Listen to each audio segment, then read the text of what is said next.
Now, Daniel Andrews resigning today did something else that was really unfortunate.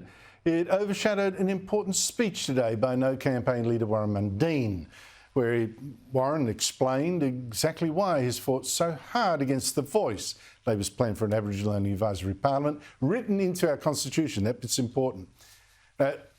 If you can, go find the whole speech. I've seen it online. I think we've probably got it on our website. Go read it, because it puts the lie to the Yes campaign's claims that the No camp is just about spreading fear, that it has no solutions to Aboriginal poverty. I'll play just two excerpts and see what you think. First is this. Australians will have a choice of what kind of nation we want to be. Do we want Australia to be a liberal democracy where all people are equal, where all Australians can reconcile and moving ahead united as a country? Or do we want to be a country where people are divided by race, permanently in conflict with each other over facts of history that cannot be altered?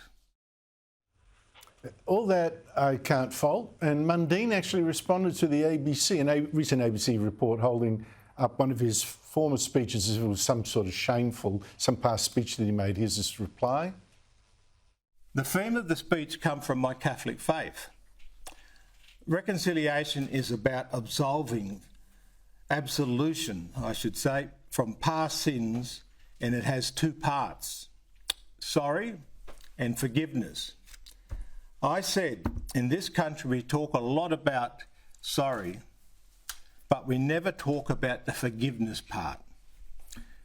I said it's not enough that Australia says sorry. Indigenous people also need to forgive Australia as a nation. Many Aboriginals feel angry about past wrongdoings, but these events cannot be undone. So as Aboriginals, we have a choice to continue to feel aggrieved or to draw a line in history and not be captive to that past. The Uluru Statement couldn't be further from the idea of reconciliation. The full manifesto is steeped in grievance. It sees Indigenous Australians as trapped in victimhood and oppression, not free or able to make their own decisions. Self-determination is an unrealised aspiration. This is a lie. And Warren Mundine in that speech said he did have a plan to help Aborigines. He'd been talking about it for decades, really. Most Aborigines, he said, were fine. It was out in some bush towns, and that it was worse, or with people trapped in welfare. And the solutions he suggested, find out first where all those billions that we spend on Aboriginal affairs, where they're being wasted. Good idea. Get every child to go to school and stay there. Wouldn't that achieve miracles? Get people into work and challenge the culture of violence and domination in some Aboriginal towns.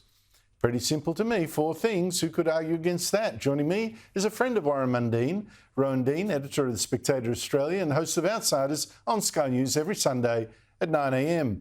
I mean, Rowan Dean, we've either got those 4 steps that Warren suggested, or we have changed the constitution to divide us by race and select 24 activists, we don't know how, to go and lecture us and never be able to be sacked, by the way, lecture our government about what to do.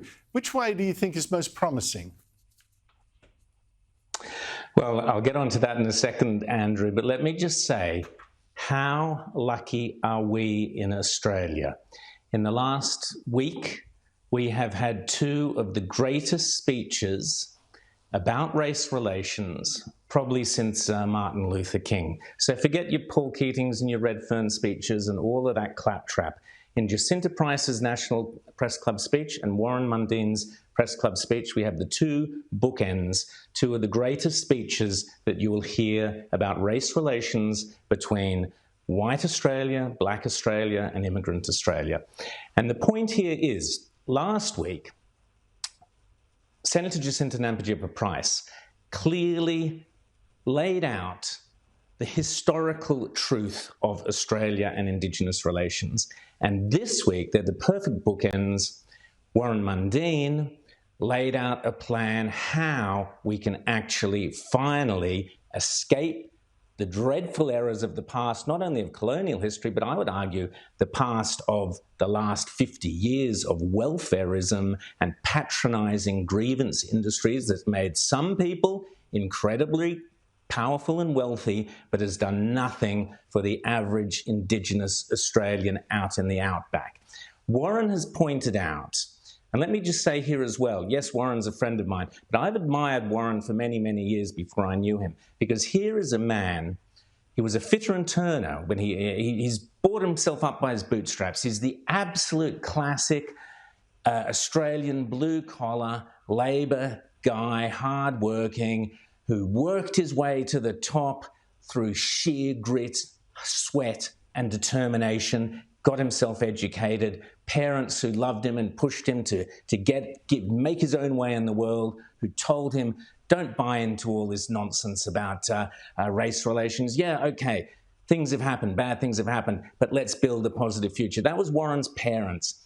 They did that for him. He has lived that through his entire life. Jacinta is another great story of a person who has been brought together. Her mother was from the furthest remotes of Aboriginal Australia, and her dad, a teacher who went out there to help Indigenous Australians. Between the two of them, we have two of the greatest stories of Australian Aborigines rising to take the very best opportunities that Australia has to offer, and they are the positive future for this country. And I would urge everybody, Andrew, who is thinking of voting yes, not for academic reasons, not for political reasons, but those Australians who are thinking of voting yes because they believe in their heart that this is the right thing to do for Aboriginal Australians, think again. Listen to Jacinta, listen to Warren, and you will realise that we have this opportunity in 2 weeks' time to destroy and bring down the destructive apparatus that has held Aborigines down so low for so many years. And we have the chance now to listen to people like Jacinta and Warren, say no to the voice, and start a new future where every Indigenous Australian has the opportunity to be as successful as Jacinta and Warren.